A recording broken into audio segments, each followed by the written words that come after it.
Bismi Rabbi Şüheda. Değerli basın mensupları ve aziz vatandaşlarımız. Dünya Kudüs Günü İnisiyatifi tarafından tertiplenen basın açıklamasına hoş geldiniz.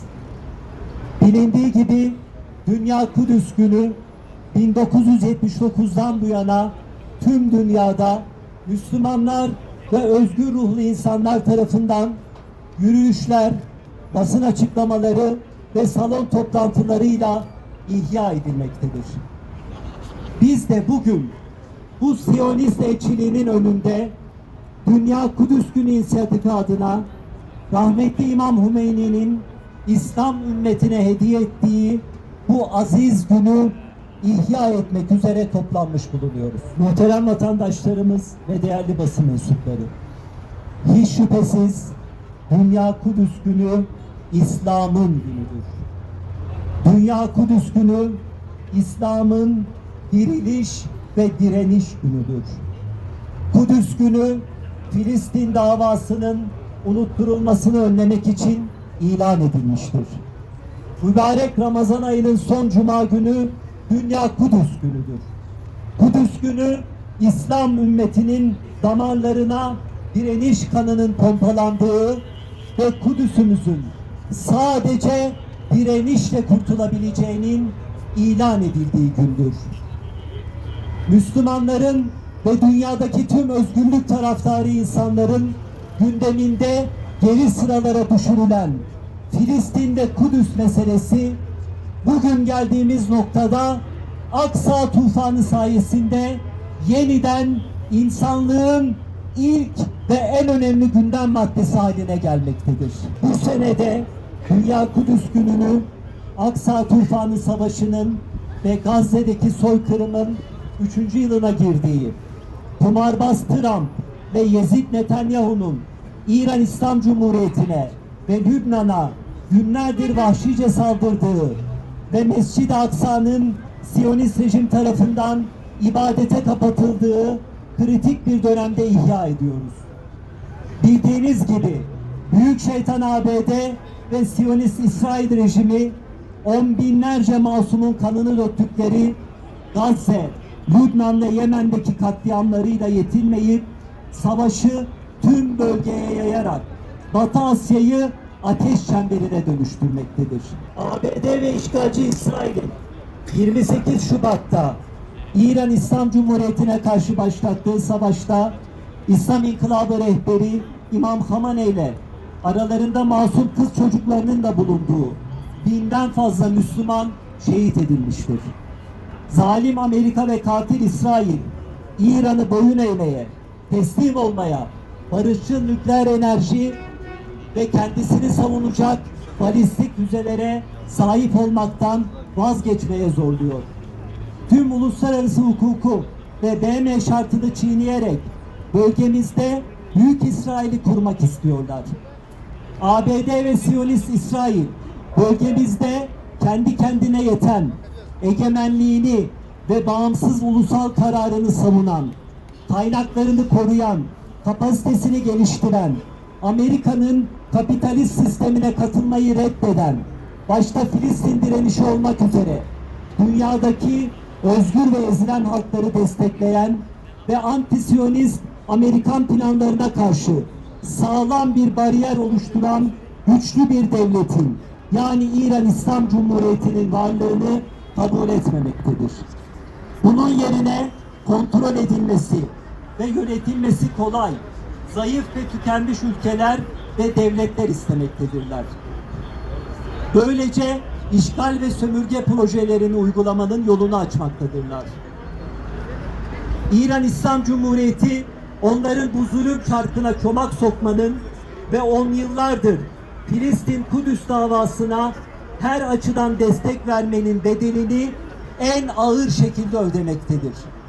Türkiye'li Müslümanlar olarak Amerika ve ırkçı İsrail saldırganlığı karşısında İran İslam Cumhuriyeti ve direnişçi İran milletiyle dayanışma içinde olduğumuzu bir kez daha ilan ediyoruz. Biz şunu çok iyi biliyoruz ki emperyalist ve siyonist kafirler ne İran'da, ne Gazze'de, ne de Lübnan'da hedeflerine ulaşamayacaktır. Çünkü direnişçi halklar 1400 yıl önce Hazreti İmam Hüseyin'in Kerbela'da yükselttiği "Heyhat minne zille, zillet bizden uzaktır" şiarıyla hareket etmektedir. Ne İran, ne Gazze, ne Yemen, ne de Lübnan halkı çağın Yezidleri olan kumarbaz, pedofil Trump ve katil Netanyahu karşısında boyun eğmeyecek, onlara biat etmeyecektir.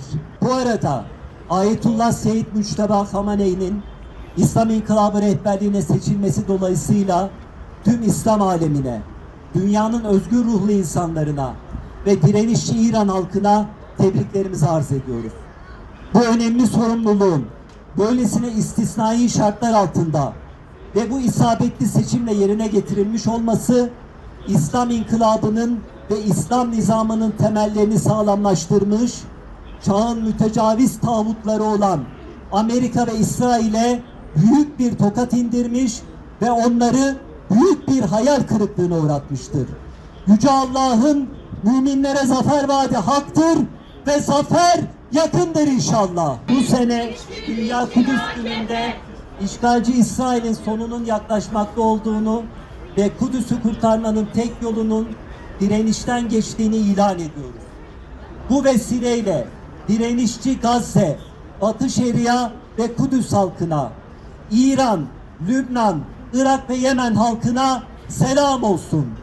Hamas'a ve İslami cihada selam olsun.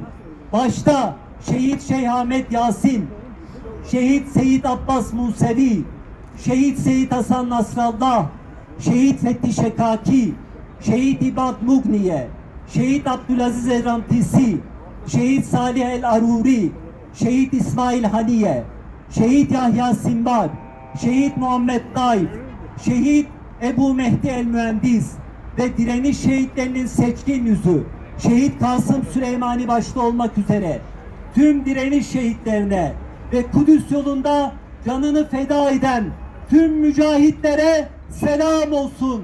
İslam ümmetinin aziz şehidi Veli Emri Müslim'in İmam Hamene'ne selam olsun. Gazze'deki şanlı direnişe askeri operasyonlarıyla destek veren direniş ekseninin tüm bileşenlerine, Yemen Ensarullah Hareketi'ne, Lübnan Hizbullah'ına ve Irak İslami direnişine selam olsun. Ey Kudüs sevdalısı kardeşlerimiz! 54. Hükümetin Başbakanı ve Milli Görüş lideri rahmetli Profesör Doktor Necmettin Erbakan hocamızın defalarca söylediği gibi bölgemizde Siyonizmin uğursuz planlarına kayıtsız kalmak, Kudüs'ün ve Filistin'in kurtarılması davasını diğer davaların önüne geçirmek ve İslam Birliği'nin oluşması için çaba sarf etmemek sadece işgalci Siyonistlere sevindirecektir. Türkiye'nin de içinde bulunduğu coğrafyanın en temel sorununun Büyük Orta Doğu Projesi adı altında yürütülen Büyük İsrail Projesi olduğu bir gerçektir. Haremimiz olan Mescid-i Aksa her gün terörist İsrailler tarafından basılmaktadır. Coğrafyamız kan gölüne dönmüş durumda. Gazze'de küçücük çocuklar açlıktan ölürken bazı İslam ülkeleri gasip İsrail'le normalleşmeye devam etmektedir. Ey Filistin davasının dostları! Kudüs hepimizin önünde bir imtihandır. Ve Kudüs'ü özgürleştirmek ancak Siyonizme, küresel kapitalizme ve emperyalizme karşı küresel intifadayı başlatmakla mümkündür. Unutmayalım ki Dünya Kudüs Günü sadece bir anma günü değildir. Bugün Kudüs'teki direnişe destek olma, Filistin davasına, Gazze'ye, Hamas'a, Hizbullah'a, İran'a ve İslami cihada sahip çıkma günüdür. Kudüs'ün kurtuluşu ümmetin kurtuluşudur. Ve Kudüs yeryüzünün tüm büyük ve küçük şeytanlarına karşı mazlumların direniş kardeşliğinde buluşmasıyla kurtulacaktır. Bizler Siyonist işgal bitmeden, bölgemizdeki küresel emperyalizm kovulmadan, bölge halklarını birbirine kırdırmaya çalışan batıl düzenler yıkılmadan, NATO ittifakları dağıtılmadan, korsan İsrail'in güvenliğini sağlayan Kürecik NATO radar üssü sökülmeden, Amerikan üsleri kapatılmadan Kudüs'ü özgürleşmiş saymayacağız. İslam ümmetinin birlik, kurtuluş ve esenliği ancak ve ancak etnik, ulusal ve mezhebi çekişmelerden uzak durmakla ve Kudüs gibi temel ve merkezi bir davada buluşmakla mümkündür. Kudüs bize izzetin teslimiyette değil, direnişte olduğunu ispatlamıştır. O halde Kudüs'e sahip çıkmak, böyle bir direniş bilincini diri tutmaktır. Bizler tüm İslam ülkelerinden ve ülkemizin yöneticilerinden korsan İsrail olan ilişkilerini bir an önce kesmelerini talep ediyoruz. Hükümetten bu konuda acil adım bekliyoruz. Siyonist İsrail bir terör devletidir ve coğrafyamız için en büyük tehdittir. Bu yüzden hükümetten Mavi Marmara konusunda katil İsrail'le yapılan Zillet Anlaşması'nı ve Siyonist İsrail Devleti ile yapılan gizli açık tüm anlaşmaları iptal etmesini ve terör devleti İsrail'le başta siyasi, iktisadi, askeri ve istihbari olmak üzere tüm ilişkileri kesmesini istiyoruz. Hem İsrail hem de Türkiye vatandaşı olan Yahudilerin, Siyonist Yahudilerin İsrail'de askerlik yapmasına izin veren kanunun iptal edilmesini, Siyonist elçiliğin kapatılmasını, Siyonist İsrail'in güvenliğini sağlayan Malatya Kürecik NATO üssündeki radarın sökülüp atılmasını, korsan İsrail'in Gazze'den çaldığı doğal gazın Türkiye üzerinden satılmasını öngören mutabakat zaplarının ve anlaşmaların lağvedilmesini, Azerbaycan petrolünün Bakü Ceyhan üzerinden gasip İsrail'e satışının sona erdirilmesini ve NATO'dan hemen çıkılmasını talep ediyoruz. Devlet yetkililerinin de defalarca söylediği gibi Kudüs'ün tapusu bizim arşivlerimizde olduğuna göre hükümetten bunları talep etmek aziz milletimizin, yani bizlerin en doğal hakkıdır. Basın açıklamasını şu duayla noktalıyoruz inşallah. Hep birlikte amin diyelim. Rabbimiz tüm Müslümanları, dünyadaki tüm mazlum ve mustazaf halkları arzına varis kıl. Amin.